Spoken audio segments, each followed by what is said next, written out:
ವಿಶ್ವೇಶ್ವರಯ್ಯನವರು ಹುಟ್ಟಿದಂಥ ಜಾಗವನ್ನು ಕೂಡ ವಕ್ತಾಸ್ತಿ ಅಂತ ಮಾಡಿಕೊಂಡ್ರು.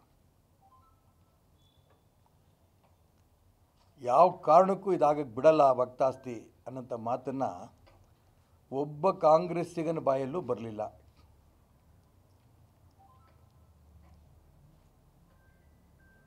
ಮುಖ್ಯಮಂತ್ರಿಗಳು ನಾವು ಸೂಚನೆ ಏನು ಕೊಟ್ಟಿದ್ದು, ನೋಟಿಸ್ ಕೊಟ್ಟಿದ್ದು, ವಾಪಸ್ ತಗೊಂಡು ಇನ್ನೇನು ಈ ಮಾತನ್ನು ಆಡ್ತಾ ಇದ್ದಾರೆ. ವಕ್ತಾಸ್ತಿಯನ್ನು ಪಹಣಿನಲ್ಲಿ ವಾಪಸ್ ಅವರವ್ರದಕ್ಕೇನೆ, ರೈತರ ಭೂಮಿ ರೈತರಿಗೆ, ಸಾಧು ಸಂತರ ಭೂಮಿ ಮಠಗಳು ಸಾಧು ಸಂತರಿಗೆ, ದೇವಸ್ಥಾನದ್ದು ದೇವಸ್ಥಾನಗಳಿಗೇ, ಪೌರತತ್ವ ಇಲಾಖೆದು ಪೌರತತ್ವ ಇಲಾಖೆಗೇ, ಶಾಲೆ ಕಾಲೇಜು ಸರ್ಕಾರಿ ಭೂಮಿಯನ್ನು ಅವರವ್ರಿಗೆ ಪಹಣಿ ಬದಲಾವಣೆ ಆಗಲಿಲ್ಲ. ಮಾನ್ಯ ಮುಖ್ಯಮಂತ್ರಿಗಳು, ಉಪಮುಖ್ಯಮಂತ್ರಿಗಳು, ಕಾಂಗ್ರೆಸ್ನವರು ಯಾರೂ ಕೂಡ ಇದ್ರ ಬಗ್ಗೆ ನ್ಯಾಯ ನಾವು ಕೊಡ್ತೀವಿ ಬಿಡಲ್ಲ ಅನ್ನೋಂಥ ಮಾತುಗಳು ಹೇಳ್ತಾ ಇಲ್ಲ.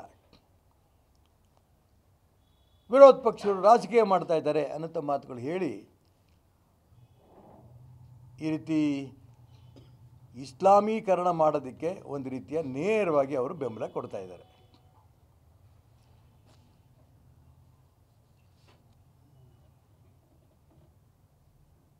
ಎರಡನೇದು, ಅಂಬೇಡ್ಕರ್ ಅವರ ಹೆಸರನ್ನ, ಅಂಬೇಡ್ಕರ್ ಅವರು ಇಸ್ಲಾಂ ಸೇರಲು ಸಿದ್ಧತೆ ಮಾಡಿಕೊಂಡಿದ್ದರು. ಎಷ್ಟು ಸೊಕ್ಕಿರಬೇಕು ಮಾತಾಡಬೇಕಾದ್ರೆ. ಒಬ್ಬ ಕಾಂಗ್ರೆಸ್ ನಾಯಕರು ಕೂಡ ಅಂಬೇಡ್ಕರ್ಗೆ ಮಾಡಿರೋಂಥ ಅಪಮಾನವನ್ನು ಖಂಡನೆ ಮಾಡಲಿಲ್ಲ.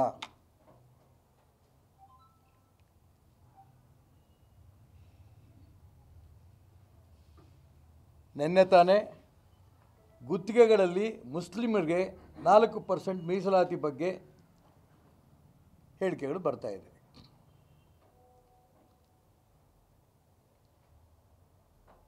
ಮುಖ್ಯಮಂತ್ರಿಗಳು, ಉಪಮುಖ್ಯಮಂತ್ರಿಗಳು ತೇಲಿಕೆ ಉತ್ತರ ಕೊಡ್ತಾ ಇದ್ದಾರೆ. ಸ್ವತಃ ಮುಖ್ಯಮಂತ್ರಿಗಳು ಪರಿಶೀಲಿಸಿ ಎಂದು ಆರ್ಥಿಕ ಇಲಾಖೆ ಅಧಿಕಾರಿಗಳಿಗೆ ಕಳಿಸಿದೆ CM.